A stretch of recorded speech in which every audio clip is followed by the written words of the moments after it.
கர்நாடக அணைகள் வேகமாக நிரம்பி வரும் நிலையில் டெல்டா மாவட்டங்களில் உள்ள காவிரியில் எப்போது வேண்டுமானாலும் தண்ணீர் வரலாம் என்பதால் காவிரியில் தூய்மை பணிகளை மேற்கொள்ள தமிழ்நாடு அரசுக்கு விவசாயிகள் கோரிக்கை விடுத்துள்ளனர். கர்நாடகாவில் காவிரி நீர்பிடிப்பு பகுதிகளில் பெய்து வரும் மழையால் கர்நாடக அணைகள் வேகமாக நிரம்பி வருகின்றன.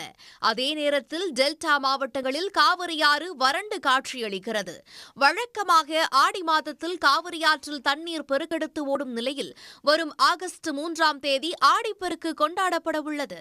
இதனால் புல் பூண்டு மண்டி கிடக்கும் காவிரி ஆற்றை தூய்மைப்படுத்த வேண்டும் என்று விவசாயிகள், சமூக ஆர்வலர்கள் கோரிக்கை விடுத்துள்ளனர். ஆடி 18 வர இருக்கின்றது. இன்றைக்கு காவிரியை பார்த்தால் ஒரே குப்பை மேடாக காட்சியளிக்கிறது.